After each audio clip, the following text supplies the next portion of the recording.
Muy bien. Entonces, vamos a denominar módulo.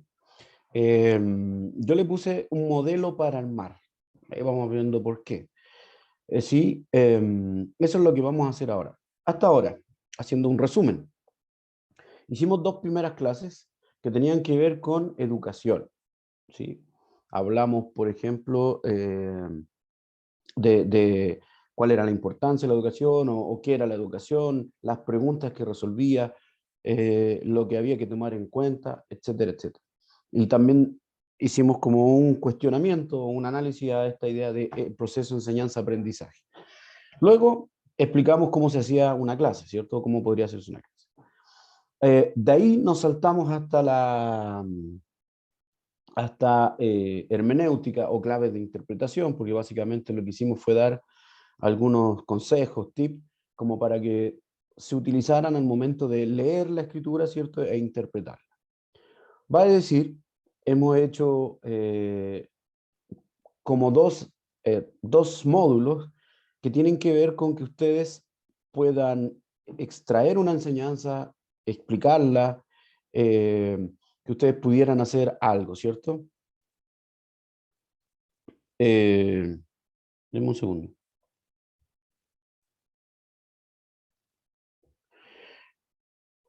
Y ahora esta idea es que ustedes pudieran, por ejemplo, también tener algunas herramientas o, insisto, consejos que les permitiera eh, exponer un mensaje. ¿Sí? Entonces, de alguna manera se van complementando los tres módulos en una idea en común, ¿ya? Que sería esta idea de ponerse frente a gente, enseñar, poder sacar una lectura, hacer una lectura de un texto y también poder exponerlo en un tono más de predicación, ¿ya? Entonces eso es lo que vamos a hacer. Y este módulo le llamamos un modelo para armar. Y aquí les quiero presentar, ¿cierto?, a Juanita Gatica, la hermana de Juan, pero que a diferencia de Juan, ¿cierto? Ella predica y también practica. ¿Ya? ¿Qué tiene que ver eso? Todo. Fíjense esta frase que nos muestra Francisco de Asís. Francisco de Asís se le atribuye esta frase que dice, predica el evangelio en todos los momentos y si es necesario, usa las palabras. ¿Sí?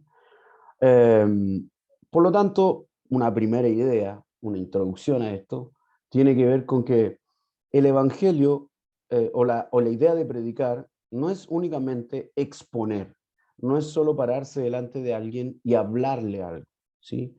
Que de alguna manera la predicación implica también una forma de ser, una forma de actuar, una forma de vivir, ¿sí? A veces esa idea es mucho más potente que simplemente las palabras que podemos señalar, o también lo podemos ver de otra manera. Aquello que hablamos debe ser también lo que nosotros vivimos, y hay una consecuencia entre lo que hablamos y lo que decimos, ¿sí? Eso como inicio. Ahora bien, vamos a hablar entonces de homilética, ¿sí? ¿Qué es la homilética? Lo primero que nosotros vamos a responder, ¿cierto? ¿Qué es homilética? Cuando hablamos de predicación, hablamos de homilética. Entonces nosotros vamos a ver, así como yo les decía que la vida misma debe predicar, vamos a ver un aspecto de la predicación que es en este caso la exposición de una palabra, ¿ya? Cuando hablamos de homilética, podemos entenderlo de distintas maneras. Según alguna literatura, por ejemplo, algunos libros que consulté, ¿cierto? La homilética, podríamos hablar de que es una ciencia, o más bien un arte, a mí me gusta más esa expresión, un arte, que tiene que ver con el discurso cristiano, ¿sí? ¿Por qué me gusta más esa palabra de arte? O esa palabra de, más que ciencia, me gusta la idea de arte, porque de alguna manera implica la práctica, implica la flexibilidad, implica un montón de cosas que tienen que ver con el arte más que con la ciencia, ¿ya? Entonces, en el discurso cristiano, más que una regla específica de que esto es así, me gusta la idea de que en la práctica nosotros vamos descubriendo cosas. Entonces, el arte del discurso cristiano. También, cuando se habla de homilética, se nos habla de los fundamentos de la predicación. ¿En qué debe estar basada una predicación? ¿Cuáles son los pilares que tiene que tener una predicación? ¿Sí? Unas reglas, vamos a llamarlo así. Pero también la homilética es la ciencia cuyo arte, aquí hay una mezcla, ¿cierto? Es la predicación, el arte de predicar, ¿sí? Y ese arte de predicar tiene además que ver con ciertos fundamentos que podríamos llamar científicos o disciplinarios, ¿sí? Y el resultado de eso es un sermón. ¿A quién de ustedes no les gusta de repente o no se sienten eh, contentos, no se sienten bendecidos por un buen sermón? ¿Sí? Un sermón que usted escucha una predicación y que de alguna manera usted disfruta cada palabra que se dice ahí. Le ha pasado, me imagino, ¿cierto? Que ustedes han estado en sermones donde, claro, uno entiende la idea principal y que Dios es bueno y qué sé yo, y Dios le habla igual. Pero también hay veces donde escuchamos a alguien y ese escuchar a esa persona nos hace disfrutar lo que está diciendo, nos envuelve en lo que está diciendo, ¿cierto? Por lo tanto es un arte, ¿sí? Eso como información básica. Todo esto PowerPoint ustedes lo tienen, ¿cierto? Entonces, este modelo para hablar, o para armar, perdón, lo dividí en tres partes. Entonces vamos a hacer una clase en tres partes. Hoy vamos a ver las dos primeras y la tercera parte la vamos a ver la próxima semana con algo adicional, ¿ya? Que es lo final que vamos a agregar. Una sorpresa. Entonces vamos a hacer esta clase en tres partes. Y esta primera parte de este modelo le vamos a llamar como título sujeto predicado. ¿Ve? A mí me gusta ponerle título a las clases, ustedes ya se han dado cuenta de eso, ¿cierto? Sujeto predicado. A lo mejor algunos de ustedes ni se acuerdan de los títulos, pero bueno, pero son cosas que a mí me gusta hacer. Sujeto predicado.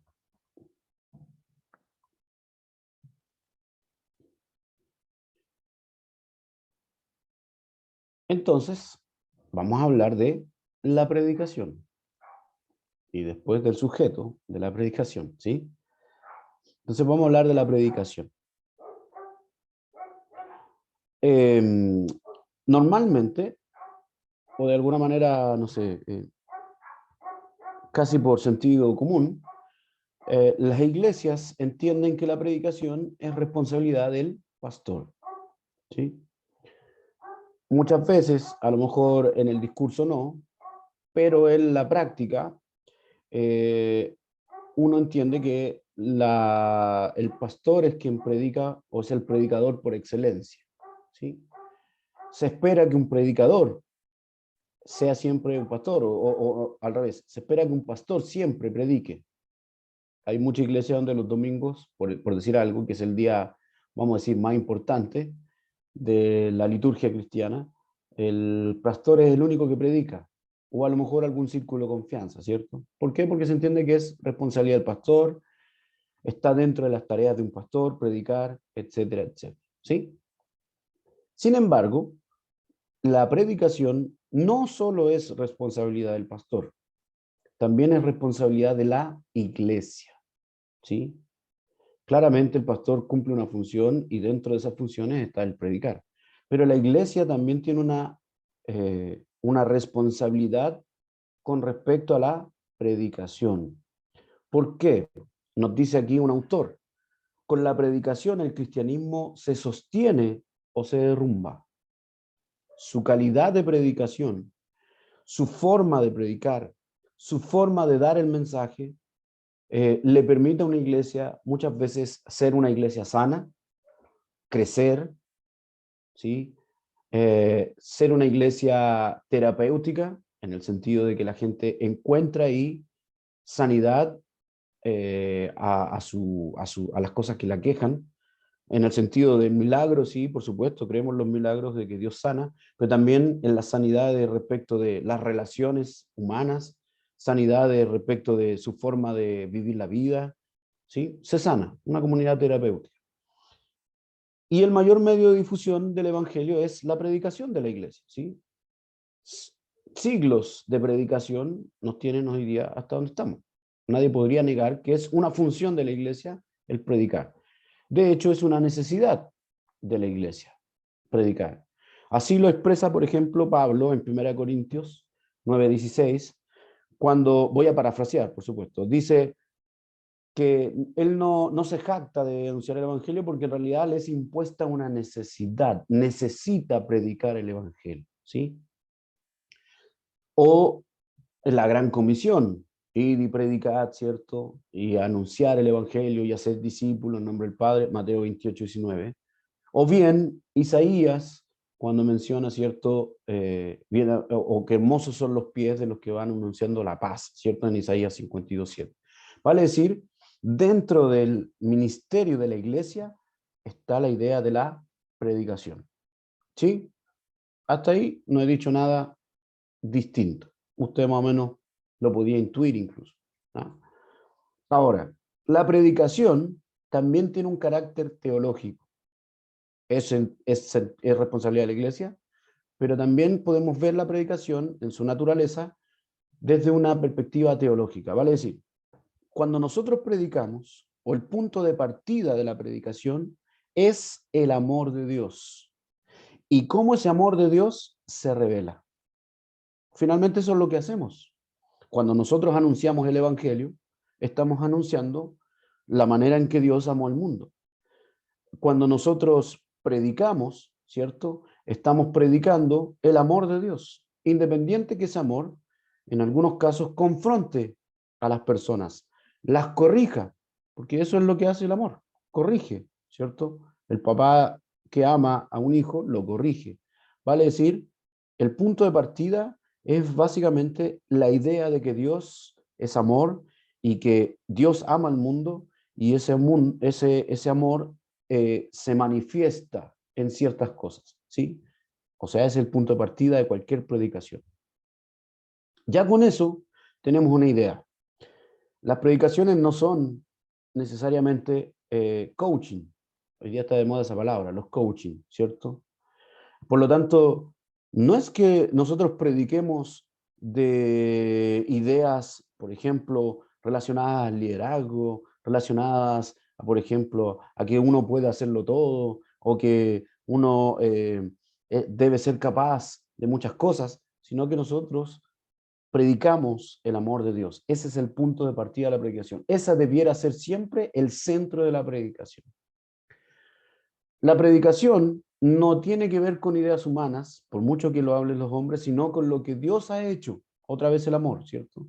Y por eso es que nosotros utilizamos la Biblia, porque la Biblia es el testimonio de eso que Dios ha ido haciendo a lo largo de la historia y de cómo se ha ido relacionando con el ser humano para encontrarse con él, para salvarlo, etcétera, etcétera.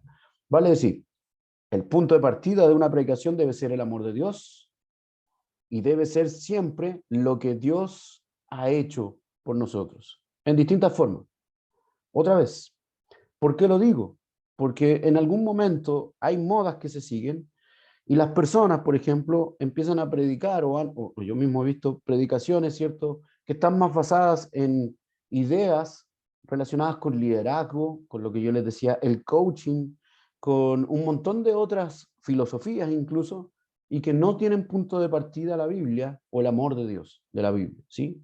Aunque a veces lo puedan tocar, pero parece ser que hemos buscado otras herramientas y otros temas para poder predicar. La predicación es un mensaje poderoso que deriva de Dios y el objetivo final de una predicación es que la gente conozca a Dios. Mire, eso es súper importante. ¿Qué quiere decir esto? Que si yo hago una predicación o si me toca predicar, lo que yo tengo que tener como intención es que en esa predicación Dios se revela o que Dios le hable a alguien, que los que escuchan conozcan a Dios. ¿Se entiende, cierto? Que los que escuchan conozcan a Dios. ¿Y por qué lo digo? Porque hay gente, errores que se cometen, por ejemplo, cuando uno sale recién del seminario, de meterle mucha griego, mucho hebreo, mucho de exégesis y de términos difíciles. Y que cuando predican, ¿cierto? Más bien lo que están mostrando es su conocimiento, su erudición, pero no están dando a conocer a Dios.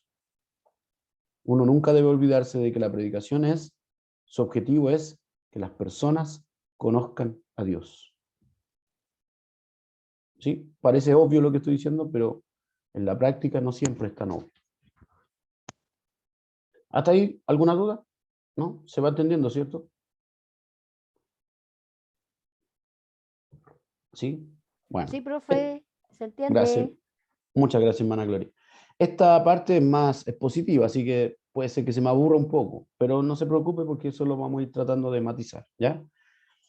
Tercer punto. Si ya dijimos que el punto de partida es el amor de Dios, que el objetivo es que se conozca a Dios, ¿cierto? Obviamente, la manifestación del amor de Dios es la cruz, es la plenitud del amor de Dios ahí mismo, ¿cierto? Así lo dice por lo menos en la Biblia. Juan, de tal manera amó Dios al mundo que dio a su Hijo, ¿sí? Vale decir, el punto máximo, el clímax de toda la historia de la salvación tiene que ver con la cruz. Así que, así como la predicación es responsabilidad de la iglesia, tiene un carácter teológico, la predicación también debe tener un carácter cristológico. El eje central de la predicación debe ser Cristo, porque sin él no hay anuncio, no hay querigma. Una predicación debe ser cristocéntrica. Otra vez, suele ocurrir o actualmente que en las predicaciones, en algunas partes, no en todos lados, ¿cierto? Pero en algunas partes las predicaciones están basadas en otras cosas y no en Cristo, o cuesta encontrar dónde está la idea de Cristo ahí, ¿sí? Están basadas en la superación personal, están basadas en el éxito, ¿sí? En alcanzar lugares de poder, pero muchas veces falta el elemento central que es Cristo en la predicación, ¿sí? Esa crítica es muy personal, no tiene que ver con necesariamente una verdad, es una visión mía, ¿no? Un cuarto carácter de la predicación es responsabilidad de la iglesia, tiene un carácter teológico, tiene un carácter cristológico y también tiene un carácter evangélico. ¿A qué se refiere con eso? No es solo un discurso moral. Usted no debe hacer esto o debe hacer esto. No es un discurso político, ¿sí? Independiente que Cristo abarca todo, pero no estamos hablando de eso. No es solo un mensaje religioso que tiene que ver con ritos, con sacramentos, ¿cierto? Con ciertas ceremonias, protocolos, sino que es comunicar el mensaje de Cristo, la buena nueva, anunciar, ¿cierto? El evangelio. La palabra evangelio, evangelion, ¿cierto? Ustedes saben que se traduce como buenas noticias, pero eso un poco desnaturaliza el concepto de evangelio, porque la idea de evangelio no es solo una buena noticia, como tiene una composición de dos, vamos a decir, vocablos, eu y evangelion, ¿cierto? El eu es la felicidad, ¿sí? Los griegos creían que la felicidad se alcanzaba de alguna manera a través de dormir. Cuando se dormía eran felices, porque así se evadían de los problemas de la vida, ¿sí? Cosa que hoy día sabemos que no es así. Hay gente que no tiene un buen descanso porque los problemas de la vida le angustian, los sobrepasan, los abruman y que incluso los persiguen hasta dormidos, ¿cierto? Y otra forma de evadirse de esta realidad y poder ser feliz, decían algunos griegos, era las bacanales, esta idea de borrarse con copete, vamos a decirlo en términos sencillos, ¿cierto? Borrarse a través del vino o en las fiestas, ¿cierto? Que terminaban en cualquier cosa. La palabra, de ahí viene la felicidad, ¿cierto? El de superar esta idea de la muerte, el de superar esta idea de la desgracia humana, de la miseria humana. Evangelion, entonces, es una noticia, Evangelion es un mensaje que trae felicidad. Y a diferencia de lo que pensaban los griegos que era durmiendo o que era inconsciente por el vino, el mensaje de felicidad es es en el presente, es en la realidad del ser humano, ¿sí? Vale decir, Evangelion significa una noticia que transforma la vida de una persona, transforma la realidad de una persona, de tal manera que nunca más vuelve a ser igual. O sea, por eso es que Jesús dice, bienaventurados los que lloran, porque serán consolados. La situación del que llora es el desconsuelo, es la angustia. De hecho, la palabra está tomada de una imagen. El dolor más terrible para los judíos era la pérdida de un hijo. Se tiraban cenizas en la cabeza, se tiraban al suelo, vestían luto, ¿sí? Y por lo tanto, cuando dice los que lloran, está haciendo esa imagen. Esa es la expresión que ocupa ahí, la de perder un hijo, ¿sí? O sea, de alguna manera dice, los que están sufriendo con el dolor más grande que exista, son bienaventurados ahora. ¿Por qué? ¿Porque están sufriendo? No, porque Dios toma en cuenta su dolor y los va a consolar. O sea, se transforma su realidad. Comunicar el Evangelio es eso, es comunicar un mensaje que no tiene que ver con la moral simplemente o con ciertos ritos, sino un mensaje que transforma a las personas. Mire qué hermoso. Tiene un carácter evangélico porque anuncia lo que Dios hace, ¿sí? En favor de nosotros, en favor de la humanidad, aunque no lo merezcamos. Y porque anuncia el Evangelio, ¿cierto? Y las consecuencias para la vida. Transformación. Mensajes que transforman. Mire qué lindo eso. La predicación debiera ser mensajes que transforman a los que oyen. ¿Sí? Pero muchas veces, como carecemos de ideas, las mensajes siguen siendo los mismos y no aprendemos de memoria incluso todo lo que va a decir alguien, ¿cierto? ¿Le ha pasado eso? Yo no quiero que peleemos a nadie, pero ¿le ha pasado eso que a veces usted empieza a escuchar el puro verso bíblico y usted sabe lo que va a decir la persona? Casi le podía adivinar toda la predicación hasta la conclusión, todo lo sabe, nada lo sorprende, ¿cierto? Porque usted se sabe de memoria esa predicación, ¿sí? No transforma. Ya habíamos dicho, bueno, ahí ya se me repitió la lámina, perdón. La predicación también tiene un carácter antropológico. ¿A qué se refiere con eso? Nos muestra el amor de Dios, Cristo es el centro, nos transforma porque nos anuncia el Evangelio, pero también hay que entender que el hombre es quien recibe, la humanidad es quien recibe. El mensaje es para los hombres, la humanidad, ¿sí? Hombres y mujeres. O sea, hay que entender también esta idea.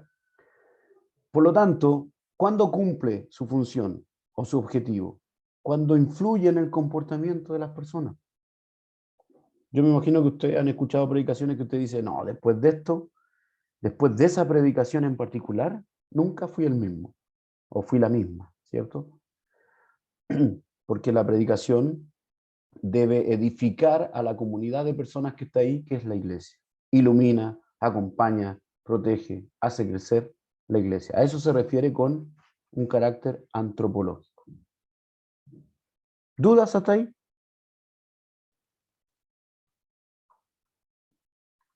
Sí, no se me quede dormido nomás, lo único que le pido.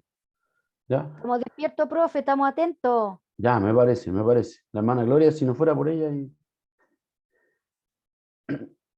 Ya, entonces, resumen.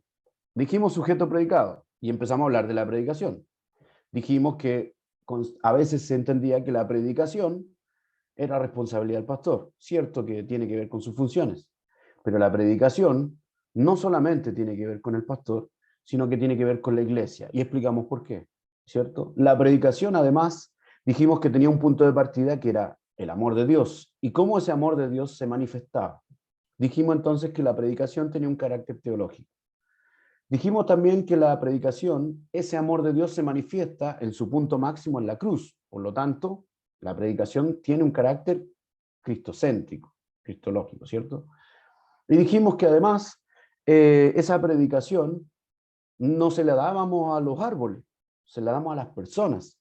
Por lo tanto, también tiene un carácter antropológico. ¿Sí? Ese es el resumen total. Primera parte. ¿Sí? Y por lo tanto, como se la damos a personas, escuchamos a alguien que predica, finalmente entonces, la predicación es un acto comunicativo. Se comunica algo. O sea, de alguna manera, para ser un buen predicador o predicadora, o para hacer una buena predicación, usted necesita comunicar bien. Si no comunica bien, va a ser más difícil. Dios en su misericordia igual puede hacer que cualquier persona hable, ¿cierto? Y Dios igual va a tratar con alguien.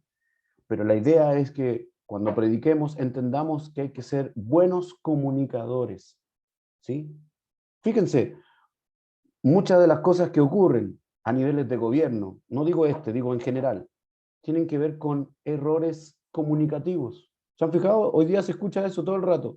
Fue un error de comunicación. ¿Por qué? Porque comunicar una verdad, comunicar una idea, no es tan simple como se piensa. Para comunicar algo, hay que tener claro a quién le voy a hablar, qué le voy a decir, cuál es el énfasis de las cosas. Comunicar es difícil, no es tan fácil, ¿sí? Muchas veces la comunicación tiene un montón de interferencias y eso no permite que el mensaje llegue. Disculpe que lo lleve al término de fútbol. A mí me gusta el fútbol, ¿sí? No tiene por qué gustarle a usted, pero voy a llevarlo para que sea más claro. Los entrenadores siempre tienen una idea de jugar. Vamos a jugar así o vamos a lograr esto, ¿sí? No es tan simple como decir, ya, párense todos en la cancha y metan un gol. No, hay una idea de juego. ¿Cómo lo hacemos? Muchas personas, los futbolistas, ¿cierto? A veces tienen problema con el entrenador. Y dicen, lo que pasa es que nos decía un montón de instrucciones y no entendíamos nada. Pasa muchas veces. Entonces, a lo mejor era una persona que sabía mucho de fútbol, pero que no sabía comunicar lo que quería. Y yo he escuchado a muchas personas, por ejemplo, de hablar de Bielsa. Supongo que lo conocen, ¿cierto? Muchos jugadores han dicho, mira, los sistemas pueden ir cambiando, pero cada vez que Bielsa me decía algo, yo lo entendía y le creía lo que me decía. Y yo moría con esa idea. ¿Se entiende? Yo creía que era la mejor idea del mundo. ¿Cómo se logra eso? Comunicando, ¿sí? Y a veces comunicar tiene que ser de manera sencilla. ¿Qué es un la predicación es un acto comunicativo? Tiene que comunicar la palabra de Dios. Comunicar es compartir a Cristo con otras personas, ¿cierto?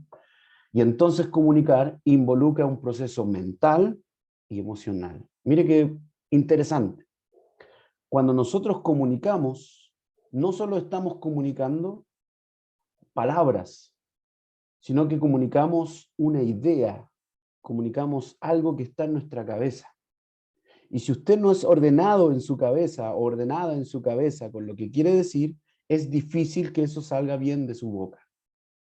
Porque nosotros finalmente hablamos lo que está acá.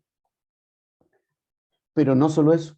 Cuando usted comunica, también está comunicando emociones. Fíjense que en el mundo del siglo XX, las emociones eran puestas por debajo, ¿cierto? De todo, bajo la alfombra, que no se vean. Ojalá no se muestre emocionado. Es de mal gusto emocionarse, ¿sí? Pero hoy día, sobre todo a partir de la neurociencia, entendemos que los seres humanos no son solamente seres racionales, sino también emocionales. Y de hecho hoy día se habla de personas sentipensantes. Nosotros racionalizamos o razonamos de acuerdo a lo que sentimos. Mire, interesante es lo que descubrió la neurociencia y otras personas. Por lo tanto, cuando usted está comunicando, comunica una emoción. ¿Le ha pasado que alguien le habla y usted se emociona? Que usted de repente hay alguien que le está diciendo algo de tal manera que usted es imposible no sentir la emoción. ¿Le ha pasado eso, no? O si alguien se para y empieza a hablar así, plano, todo el rato. ¿Usted no le parece que se aburre? ¿O no? Porque comunicamos emociones. Si yo estuviera hablándole aquí todo el rato mirando un celular o viendo el reloj, o haciendo otra cosa aparte de hablarles y como que no los miro, le estoy comunicando también algo, ¿cierto? Una emoción, el aburrimiento, la apatía, le estoy comunicando el que no me interesan. O sea, cuando usted comunica la predicación, no solamente ordena sus ideas y comunica ideas, sino también comunica lo que está sintiendo. Mire qué interesante eso. Los pentecostales son súper buenos pues, ¿o no? Son colorientos incluso para predicar. Fíjense lo que dice un teólogo latinoamericano, Orlando Costas. Escribió hace mucho rato ya. Esta, la predicación, no solo o no es una simple transmisión de ideas acerca de Dios y sus relaciones con el mundo, ¿sí? No solo comunicar esa idea que aparece teológica, vamos a decir. Implícitas en la predicación están las actitudes o predisposiciones del predicador hacia sí mismo, a lo que él piensa de sí. Mire, usted me va a decir, pero ¿cómo? Una persona que cree que lo que dice es muy importante porque esa persona se cree importante, le va a comunicar de una manera en que los va a hacer sentir de que él es muy importante. ¿Se entiende? Está implícito lo que piensa de sí mismo. Dios y su palabra, y la congregación y su situación vivencial también están ahí. En ella participan también en forma dinámica y determinante las actitudes de la congregación hacia el predicador. Miren, como es un acto comunicativo, por mucho que nosotros como cristianos veamos que la persona que está delante, podemos decir así, ¿cierto? Está predicando la palabra de Dios, muchas veces es difícil separar lo que pensamos de la persona que está predicando. ¿O no? Si yo, por ejemplo, veo a un hermano que me aburre un poquito, voy a decirlo así francamente, y va a predicar, yo me predispongo inmediatamente a aburrirme. Si yo soy un hermano conflictivo con todos los demás y me paro adelante a hablar, la congregación me va a mirar y va a decir, este es el conflictivo y me quiere decir algo. ¿Sí? O sea, también tiene que ver con eso. O sea, nos da la idea de que un predicador tiene que ser integral. ¿Sí? De modo que la predicación, antes de ser un mero dar y recibir estático, yo hablo, ustedes escuchan y listo. Donde el predicador es el que da y muchos la congregación reciben, es una actividad dinámica y una experiencia de interacción social que afecta y es afectada por el cuerpo y los sentidos. Me gusta esto hablando cosas. No solo predica usted con lo que dice o con sus gestos, sino también con el cuerpo. Mire, y cuando usted escucha una predicación, escucha con el cuerpo, no escucha solo con los oídos. Por ejemplo, prestar atención se hace con una disposición corporal, ¿cierto? Eh, o sea, el cuerpo también es parte de eso. Los sentidos, el pensamiento, las palabras, los sentimientos, las actitudes, los movimientos, las acciones, la acción, la atención, el entendimiento, tanto del predicador como de la congregación. Cuando hay una predicación, están ocurriendo todas esas cosas en el mismo momento. No es solo que alguien está hablando y el otro escuchando y se acabó. Se están involucrando un montón de cosas más. Por eso dice que es dinámica. ¿Sí? ¿Hasta ahí estamos claros? Sí, bien. Entonces, la predicación, dijimos, no es solamente lo que ocurre el día domingo en una exposición de algo, ¿sí? Es más que eso. Y ahora vamos a ir al instrumento. ¿Cómo se predica? A partir de un sermón. El sermón es un mensaje verbal, ¿cierto? Que tiene que ver con el acto comunicativo. Eh, También el sermón es una parte de una serie de reacciones neurológicas, fisiológicas, mentales, lo que yo les decía, uno predica con todo, con el cuerpo, con lo que habla, con lo que piensa, con lo que siente, con la emoción. Cuando un predicador o predicadora tiene esas mismas reacciones, se predica con el cuerpo. Eso es lo que estoy diciendo, se involucra a todo uno. No sé de dónde salió un estudio, una vez escuché, no sé si será verdad o no, para serle franco. Escuché que decían que una persona que predica, cuando, sobre todo en un pentecostal, es el desgaste equivalente, por ejemplo, a un par de horas de trabajo. O sea, una persona en 45 minutos hace el desgaste físico, mental, ¿cierto? Emocional incluso, de horas de trabajo. Mire, hay personas que terminan de predicar y terminan muertos de cansado. No sé si le ha pasado alguna vez a usted que predica y termina cansado. ¿Por qué? Porque no solo involucra palabras o una idea, involucra más que eso, ¿sí? La ocasión hacia el predicador. ¿A qué se refiere eso?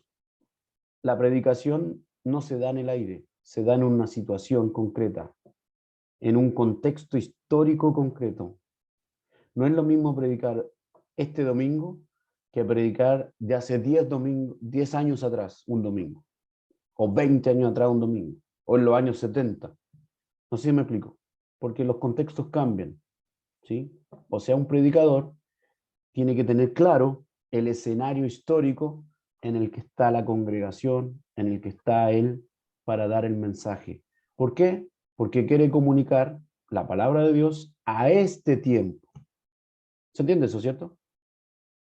O sea, alguien que no entienda lo que pasa alrededor del mundo va a tener una pata coja, como digamos. ¿Sí? ¿Por qué? Porque no solamente se debe preparar el sermón, sino el cómo se debe presentar.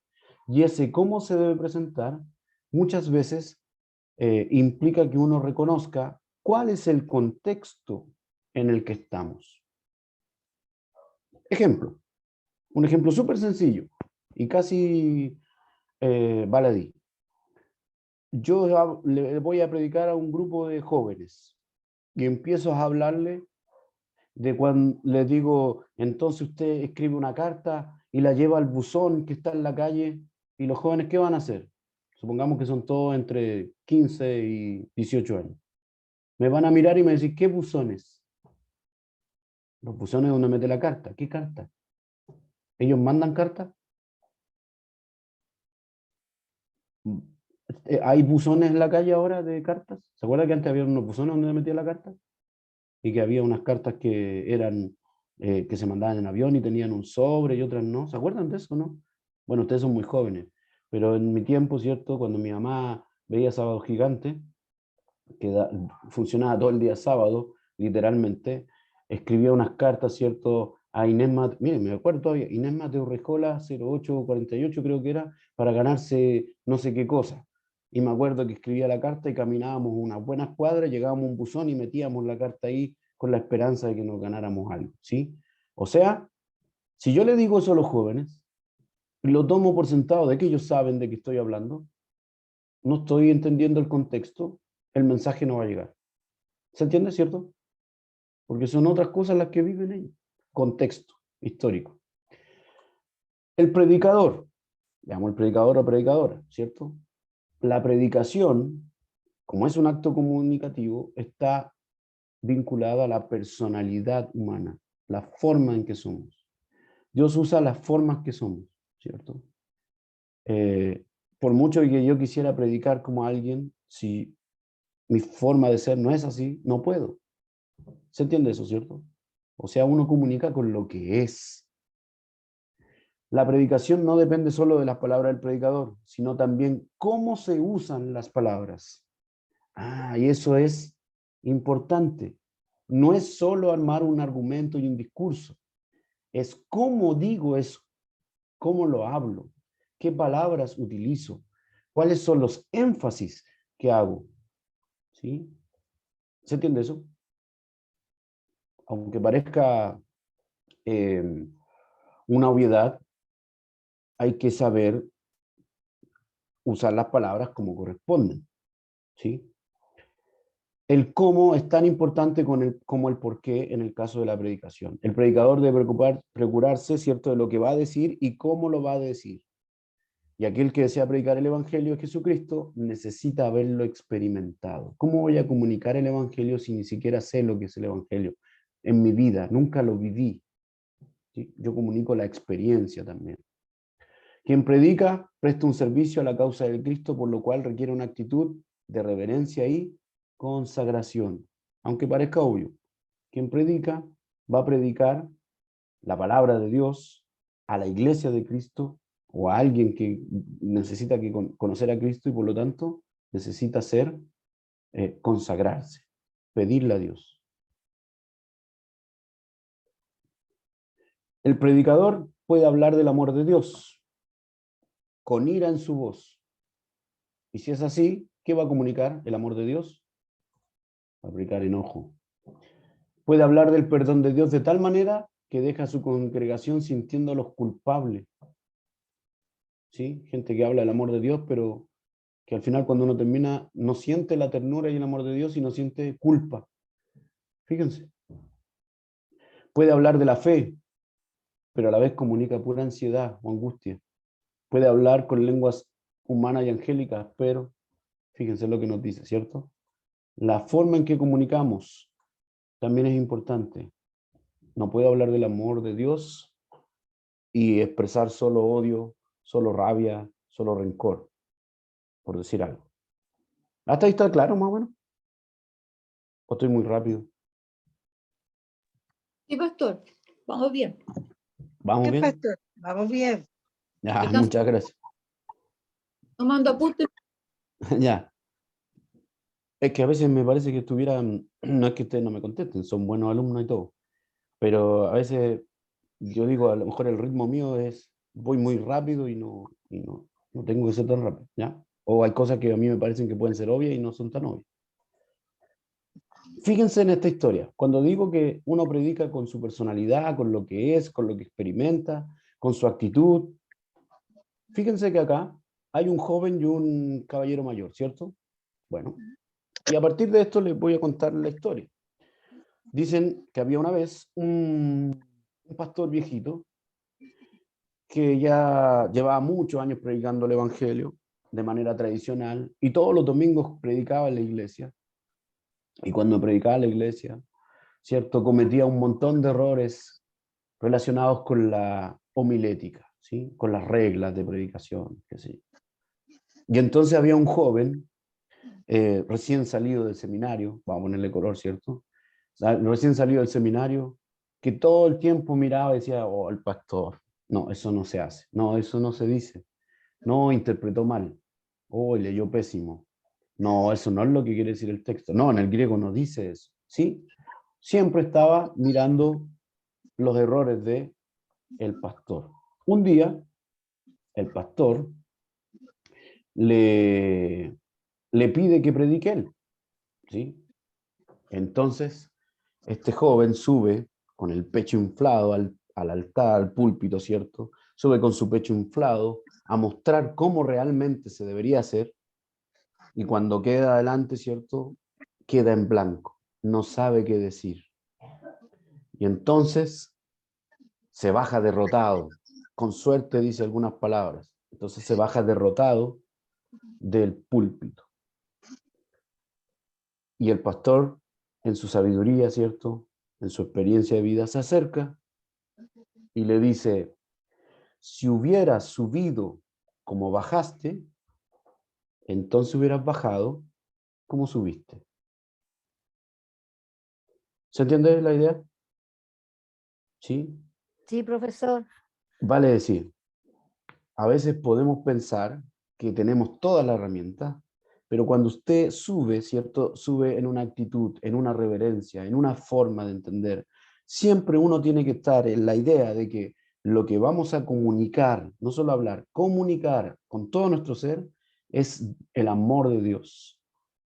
Y entonces, cuando nosotros comunicamos a Dios, no hay espacio para nuestro ego, para nosotros mismos, no hay espacio para nuestros resentimientos, para las cobradas de cuenta. Es Dios el que debe hablar. ¿Sí? Díganme. Profe, sí, yo le doy la razón de lo que usted dice, pero también pensaba yo, hay un dicho que dice que la experiencia hace al maestro. Ajá. Hoy en día las personas van al Home Center o al Sodimac y compran bolsos con herramientas. Uh-huh. Significa que tener el bolso con herramientas, eres un maestro, sino que la experiencia lo va a decir. Sí, Mucho- yo tengo un reparo a ese dicho. Bueno, pero de dónde yo lo observo, como yo lo observo. Muchas veces sí, po, nos ocurre que creemos esa capacidad tal vez intelectual que se ha adquirido necesariamente nos hace con mucha experiencia poder llevar el mensaje requerido.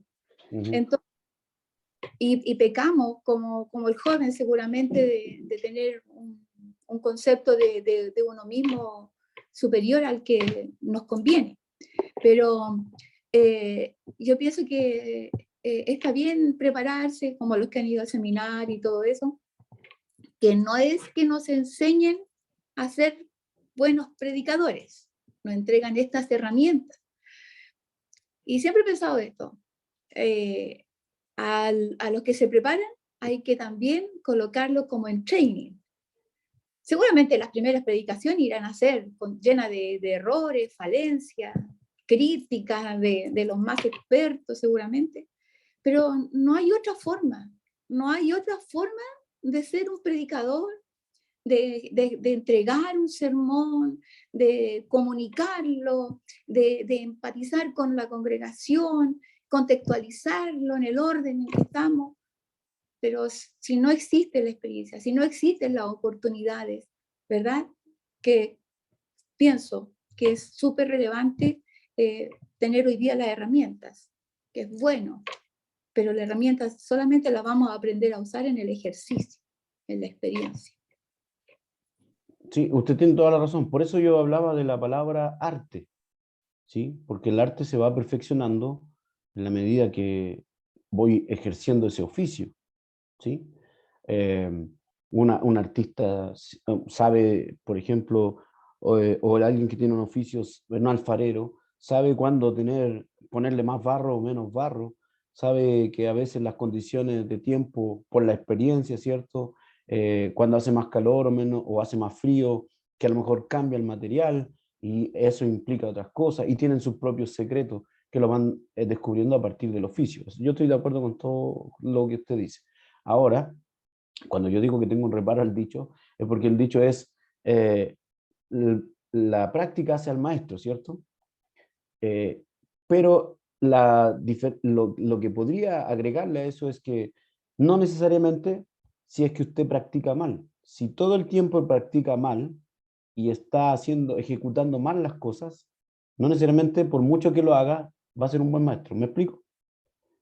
Tiene que además ser una práctica correcta. Tiene que ir haciéndolo bien.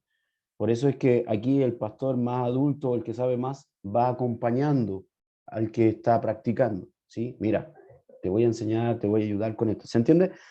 O bien, yo puedo tocar el piano todos los días, pero si lo estoy haciendo de forma incorrecta, posiblemente no saque ningún acorde ni me haga ningún maestro. O si estoy haciendo halterofilia, ¿cierto? Levanto pesas, pero si no las levanto todos los días pesas, pero las levanto con una mala técnica, ¿qué va a ocurrir conmigo? Me voy a lesionar entero. ¿Sí? ¿Se entiende? Entonces a eso me Y, refería con el reparo, pero estoy de acuerdo totalmente con usted de que si es que no ponemos, si no hay oportunidades, si no abrimos los espacios, estas personas que tienen esa herramienta nunca las van a usar y por lo tanto lo que no se usa se echa a perder. y es importante que el predicador tenga también esa disposición de, un término muy hoy día del contexto en que estamos, hay que ser mentorizado, aceptar la mentoría del otro, del que te va a corregir, del que te va, mi abuelita decía, el que te va a indalgar en el camino, el que te va a enseñar, ¿verdad? El que te va a hacer el reparo correcto y tener la suficiente humildad para aceptar también la corrección. Sí, y eso implica también que la iglesia tiene que tomarse esa tarea de renovar el liderazgo en serio. Renovar el liderazgo no solamente darle responsabilidad a las personas, sino también acompañarlas en esas responsabilidades, que Así vaya es. haciendo un recambio solo, ¿cierto? Bueno, otro tema para otras cosas. Número 2, ¿se acuerdan? Primera parte era sujeto predicado, y hablamos de la predicación y hablamos de ciertas características. Segunda parte, temazo, ¿sí? Segunda parte, Temazo. ¿De qué vamos a hablar ahora entonces? ¿De qué creen que vamos a hablar? ¿El sujeto seguro? No, del contenido, sí, del tema. Del tema. Ya sabemos que en la predicación se trata de esto, que debería tener estas condiciones. Sabemos que es un acto comunicativo, que el predicador comunica con su ser, ¿cierto? Pero ahora vamos a hablar del tema, ¿sí? No es tan fácil, miren, porque muchas veces alguien, o lo que más complica a los predicadores, sobre todo si no están acostumbrados, familiarizados, etcétera, es qué voy a hablar, ¿o no? Seguramente a usted le ha pasado eso. Señor, ¿qué hablo? ¿Qué digo? El pastor o alguna persona dice, tiene que predicar. ¿Y de qué hablo? ¿Qué hago? ¿Cierto? O sea, el tema. ¿Cuál es el tema que voy a tratar? ¿Cómo encontrar el tema? Y la primera idea que, insisto, parece que fuera algo de perogrullo, ¿cierto? Sin embargo, nosotros los que somos pentecostales, creemos que el predicador necesita oración, necesita estar en sintonía con Dios para poder expresar lo que Dios quiere decir. ¿Sí? Oración. Lo primero. Ahora, la pregunta que nos hacemos entonces siempre es, ¿de qué voy a hablar? ¿Por qué? Eh, Porque en la predicación uno desarrolla un tema y debes uno saber con precisión cuál es el tema que está desarrollando. Mire, como profesor, en este caso, si yo me pongo a hacer una clase cortita y no sé cuál es el tema que estoy hablando, o hablo de un tema y me salto a otro y después a otro, como ocurre muchas veces, finalmente, ¿qué es lo que aprendieron las personas o qué es lo que van a recoger de ahí? Un montón de cosas que a lo mejor yo le diga, ah, no, pero eso no es lo que estamos hablando. Pero ¿cómo? Si usted habló de esto, de esto, de esto, de esto. Entonces, se difumina, ¿cierto? Se desvanece la idea. Por lo tanto, la idea es que uno tenga un tema y que con precisión lo pueda desarrollar. Eh, ¿Cómo sé que yo estoy manejando un tema? Cuando lo puedo expresar en palabras. Simple. Fíjense que muchas veces los profesores, sobre todo más antiguos, le decían a los alumnos, a ver, ¿usted entiende lo que yo le digo? Sí, por supuesto. Y a ver, dígamelo con sus palabras. ¿Les pasó eso alguna vez en el colegio? A ver, dígalo con sus palabras. Y costaba un mundo, ¿sí? ¿Por qué hacía eso el profesor? Porque entendía que la palabra es, de alguna manera, o se entendía así, era el vehículo del pensamiento.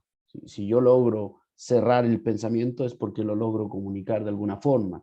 Por eso cuando nosotros evidenciamos que aprendemos, nos hacen escribir una prueba, ¿cierto? Nos hacen escribir un ensayo, nos hacen hablar de un tema, porque si cuando yo lo hablo sé si lo manejo o no. Cuando me cuesta, quiere decir que todavía hay cosas que no he aprendido, no he cerrado, no he captado en su totalidad. Consejo entonces, cuando usted vea un tema, háblelo, grábese, háblelo al espejo, coméntelo a alguien.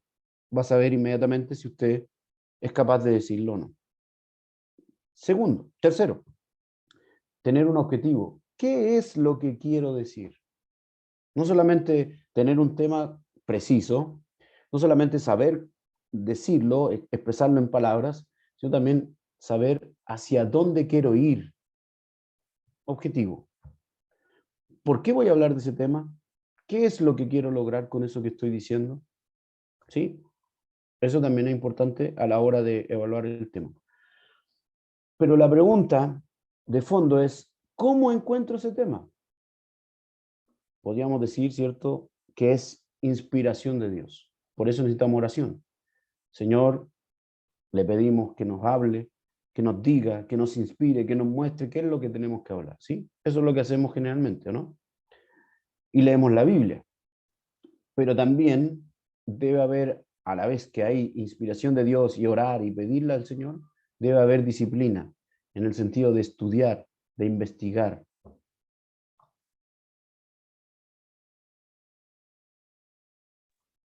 Perdón. Así como ocupo el tiempo para orar y pedirle a Dios que me ilumine, tengo que también ocupar el tiempo para leer, para investigar, para buscar, ¿sí?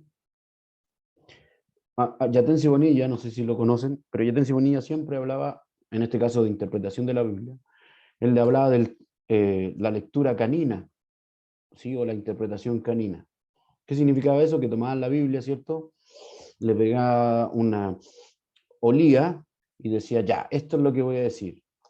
O sea, eso no sirve, ¿sí? O sea, oramos, le pedimos a Dios, pero a la vez buscamos. Con la Karl Barth, un teólogo del siglo XX, el gran teólogo del siglo XX para algunos, decía que los cristianos tienen que tener la Biblia en una mano y el diario en la otra. ¿Por qué? Porque los cristianos tienen que saber lo que Dios dice, pero también tienen que saber el tiempo en el cual viven, para que eso que dicen, ese mensaje, llegue a ese tiempo. ¿Sí? O sea, ¿cómo se encuentra el tema? Orando, estudiando, estando atento a lo que ocurre.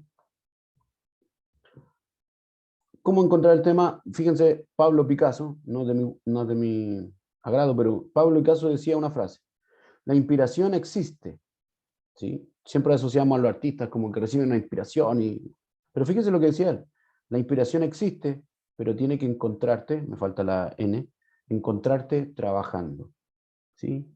Gabriel García Márquez, una vez le preguntan, perdón, a Vargas Llosa,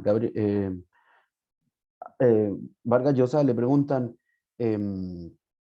cómo él escribía sus obras, dónde salía su inspiración. Le decía, mire, me levanto a las 6 de la mañana, tomo desayuno y a las 7 me siento en mi escritorio y me pongo a escribir ideas. Y escribo hasta más o menos la hora del almuerzo. Después del almuerzo yo voy y leo algunos libros, leo algunas cosas y me siento otra vez a escribir más ideas. O sea, todo el día estaba en eso. Así se inspiraba, ¿sí? O sea, una idea romántica de que el Señor va a venir, me va a iluminar y me va a dictar el mensaje, puede ser que ocurra. Pero la mayoría de las veces, la única forma en que pueda encontrar usted la idea o el tema es que ore y que además busque, trabaje, estudie, ¿sí? No hay caminos, no hay, ¿cómo se llama esto? Desvíos, no hay atajos. Tiene que ser el trabajo. Un predicador tiene que esforzarse todo el tiempo para encontrar el tema. Por eso es difícil cuando alguien predica tan seguido, ¿cierto? Porque tiene que hacer todo ese ejercicio. Había una vez un libro de estos de que leí de homilética hace tiempo. Un pastor decía, yo el día lunes comienzo a preparar el sermón para el domingo. Yo estoy lunes, martes, miércoles, jueves, viernes, sábado y doy el sermón. Termino el sermón y el lunes empiezo otra vez toda la semana orando, buscando, investigando, ¿sí? Puede ser que en el intertanto iba flexibilizando algunas cosas, agregándole otras, pero empezaba a trabajar el día lunes para llegar al día domingo. Comunicar algo requiere tiempo de preparación. Un ejemplo, un tipo experto en coaching, vamos a poner esto, un tipo que ganaba la vida, ¿cierto?, haciendo charlas. Un día fue invitado a una parte y le dijeron, ya, pero mira, son solo 5 minutos. ¿Puedes hacerlo este domingo? Era, supongamos, un día viernes. Y le dicen el domingo, ¿puedes hablar 5 minutos de esto? Y él le dijo, no. ¿Pero cómo no va a poder dar 5 minutos? No, porque para hablar 5 minutos yo me tengo que preparar por lo menos 2 semanas. Decía, ¿pero cómo vas a prepararte 2 semanas si son 5 minutos? Dijo, sí, porque 5 minutos es más difícil expresar una idea específica, generar un relato específico, llegar a lo que quiero llegar. En 5 minutos, eso requiere más tiempo de preparación para llegar a eso. Si tú quieres, yo te puedo improvisar hablando 1 hora, puedo hablarte lo que sea, 1 hora, pero para decir algo tan exacto en tan poco tiempo, necesito más preparación. ¿Se entiende? Imagínense una predicación. Necesitamos tiempo, invertir tiempo en trabajar eso, ¿cierto? En pedirle a Dios, pero también en buscar, estudiar, etc. Algunas ideas que yo les sugiero. Estas son sugerencias mías, ¿cierto? Reflexiones sobre lo que las necesidades espirituales de su oyente. Si se va a juntar con pura gente que es nueva, no le voy a hablar cosas profundas. Tengo que hablarle cosas que les sirvan a su vida de nuevos creyentes. ¿Se entiende? ¿Cuáles son las necesidades que tienen los que me van a escuchar? Hay que saber cuál es la audiencia. Tiene que además buscar el tema en su lectura devocional de la Biblia. No puedo leer la Biblia solo cuando voy a predicar. Tengo que leer la Biblia constantemente. ¿Sí? Porque muchas veces en esas lecturas yo voy a encontrar palabras que me van a servir en algún otro momento, pero tengo que leer la Biblia. En mi lectura devocional tengo que escudriñar, estudiar, buscar otra forma de encontrar el tema. Escuchando otros sermones o leyendo otros sermones. Miren, hay gente que escucha pocas predicaciones o que en la pura iglesia escucha predicaciones. ¿Ha buscado alguna vez usted algún podcast de predicaciones? ¿O en YouTube predicaciones? ¿O ha buscado libros donde se hablan de predicaciones? Sirve mucho. Ilustra, ayuda.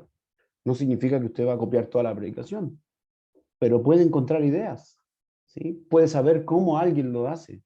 A veces aprendemos mirando lo que el otro hace, ¿sí? También hay que llenarse de eso, buscar. Disculpen que lo lleve otra vez al fútbol.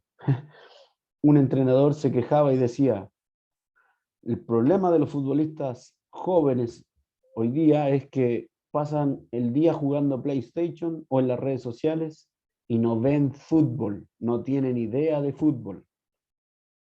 Y entonces cuando juegan no saben quiénes son sus rivales, no saben de estrategia, no son inteligentes en la cancha porque no saben de fútbol, no saben de eso. Si lo llevamos a la predicación, si usted quiere predicar o le toca predicar constantemente, debe estar constantemente escuchando e inmiscuyéndose en el mundo de la predicación para tener ideas. ¿Sí? Considerar las cosas que le rodean, lo que pasa en el mundo. También es importante a veces, ¿sí?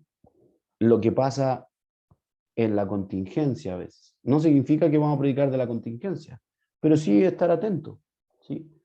Porque muchas veces esa contingencia a los hermanos les angustia y es necesario entenderlo. Pidiéndole a Dios en oración, ¿sí? Charles Spurgeon, ¿cierto? Uno de los grandes predicadores, dijo, si alguien me preguntara, ¿cómo puedo hacerme con el texto más oportuno? O sea, ¿cómo puedo encontrar la palabra que Dios quiera decir? Yo le contestaría, pídaselo a Dios. O sea, oración. No puedo no orar si voy a predicar. Tengo que encontrar en la oración, ¿sí? O sea, es una gran responsabilidad, fíjense. Otra pregunta que nos surge del tema. ¿Se debe predicar sobre un tema o sobre un texto? ¿Se debe elegir primero el tema y después buscar el texto que respalde ese tema? ¿O debo buscar un texto y después hablar del tema que tiene ese texto? ¿Cómo se hace? ¿Cómo lo tengo que hacer? Voy a hablar de la fe. Ya, voy a buscar un texto de la fe. O voy a ver algo que dice Pablo y a partir de eso a lo mejor sale el tema de la fe. ¿Cómo tengo que hacerlo? Hay algunos que empiezan de una manera, otros que empiezan de la otra, ¿sí? Lo que yo les sugiero, otra vez, sugerencia, lo que yo les sugiero, porque la literatura da para mucho, lo que yo sugiero es que usted busque un texto, más allá del tema, ¿sí? Hay predicadores o predicadoras que toman un tema, por ejemplo, la fe que yo les decía, y lo que hacen es una concordancia. Van pasando por todos los versículos de la Biblia que hablan de eso, ¿sí? Y hablan de la fe en distintas partes, según lo que dice Isaías, según lo que dicen los Salmos, según lo que dice Lucas, según lo que dice Pablo, según lo que dice el Apocalipsis. O sea, hablan de la fe y se pasean por la Biblia con el tema, en una concordancia, vamos a decir. Pero yo les sugiero el texto. ¿Por qué? Porque cuando usted tiene un texto, tiene un eje. no salta de un lado a otro, se queda en una sola parte, ¿sí? Y eso ayuda a delimitar el tema con mayor precisión. No está saltando para todos lados. Uno. Segundo, ¿por qué lo sugiero? Porque cuando usted toma el texto, además, está ayudando a la iglesia a entender la lectura o hacer una lectura de la Biblia, ¿sí? Distinto a solo hablar de temas. Cuando usted toma, por ejemplo, el tema de la fe y lo toma en Isaías o lo toma en Lucas y lo hace sin considerar el contexto, sin considerar todo lo que vimos en hermenéutica, ¿cierto? Sin considerar todo eso, puede ser que desnaturalice lo que realmente quería decir, aunque hable de la palabra fe. Pero a lo mejor quería decir otra cosa. Entonces usted lo está sacando de contexto. Por eso, yo sugiero siempre utilizar un texto y quedarse en el texto. Y para eso, usted se puede hacer la pregunta, ¿quién está hablando? ¿A quiénes se está dirigiendo? ¿Por qué está diciendo eso? ¿Cuándo lo dijo? ¿Qué dijo? ¿En qué situación estaba cuando lo dijo? ¿Se acuerdan de esas preguntas que hacíamos en las clases anteriores que tenían que ver con la lectura de un texto? ¿Sí? Piensen que hay gente, hay hermanos, que la única forma de estudiar la palabra es en las predicaciones. Entonces, muchas veces si nosotros, por ejemplo, hablamos de Lucas y le explicamos el capítulo tanto de Lucas, y solo eso, la persona va a tener una idea, aún sin quererlo, va a saber algo de Lucas, ¿sí? Y va a tener una idea, una intención, va a poder entender el contexto en el cual escribe Lucas, qué es lo que quiere decir, etcétera, porque es la única forma en que se educa en términos de Biblia en muchos casos, porque es lo que escucha. Entonces yo siempre sugiero, más que un tema, buscar un texto y a predicar sobre ese texto.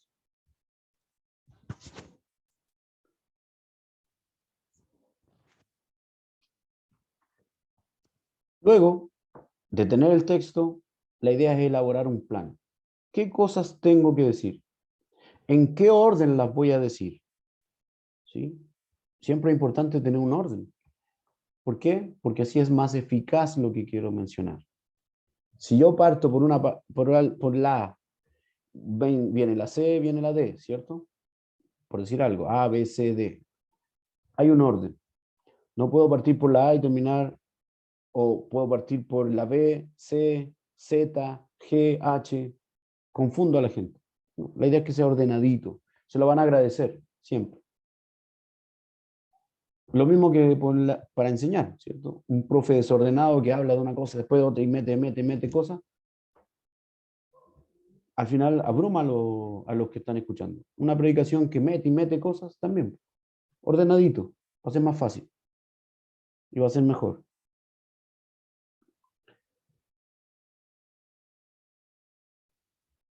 Pero ¿cómo ordenar la idea? Mire, esto también es un tip. Haga una lluvia de ideas. ¿Saben lo que es una lluvia de ideas, cierto? Cuando usted anota un montón de palabras, solo las palabras que se le vienen a la mente, y después las mira, las clasifica, las ordena, y se va a dar cuenta de que hay palabras que a lo mejor engloban otras, y entonces usted va ordenando, va filtrando esa idea. Pero primero anote todo lo que se le viene a la cabeza. Anote después los puntos principales, ¿sí? Haga un bosquejo. Primero hago esto, segundo esto, tercero esto. Ok. Exprese lo que se entiende, sabe o quiere comunicar de manera gráfica. ¿Qué significa eso? Haga un mapa conceptual, haga un dibujito, algo que diga, ah, esto es lo que estoy entendiendo, ¿sí? Que lleve, ¿se acuerdan que expresar las ideas era importante? Entonces usted puede dibujar, escribir un bosquejo, hacer un mapa conceptual, hacer una infografía, si usted quiere, para ordenar la idea. También le sirve como para decir, ¿cómo organizo el mensaje? Ya la siguiente semana vamos a ver las partes del mensaje, ¿sí? O las partes que algunos dicen que tiene que tener un mensaje. Pero de igual manera, siempre antes de eso, organice. ¿Qué es lo que quiere decir? Hay detalles que a lo mejor usted sabe y que los va a dejar fuera de la predicación porque no le van a aportar nada. Entonces mejor ordénelo.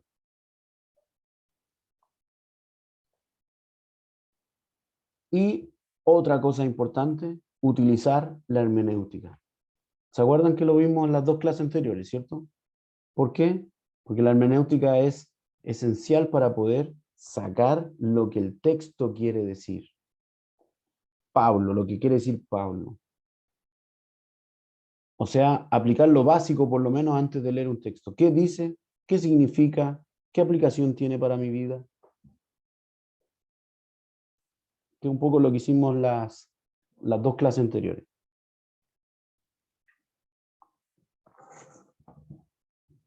Y ya nos queda poquito.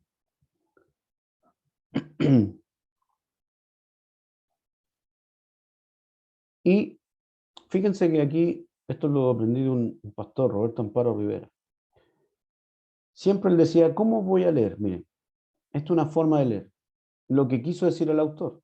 Ok, por ejemplo, Pablo quiso decir esto, ¿sí? Le estaba hablando a los Gálatas y les dijo esto, o a los Corintios y les dijo tal cosa. Este es el sentido que Pablo quería transmitir. Pero como nosotros creemos que Dios habla en todo tiempo, entonces, claro, fue escrito a los Corintios ya no están.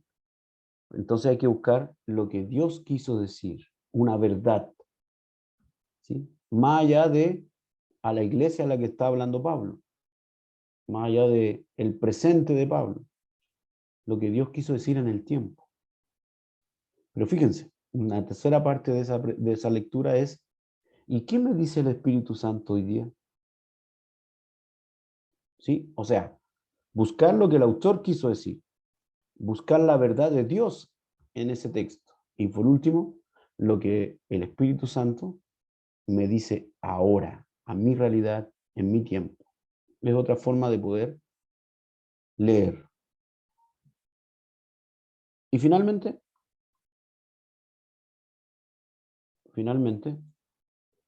¿por qué es importante tener un texto? Porque nos inspira confianza, está en la Biblia, porque despierta el interés, sobre todo si es un relato, ¿cierto? Porque evita apartarse del tema, quedarse en el tema siempre, porque nos apegamos a la escritura y porque contribuye a la variedad, porque en la Biblia encuentro muchos relatos, muchas historias, y por lo tanto es más variado. ¿Sí? Hasta ahí. ¿Alguna duda? ¿Algo que quieran decir?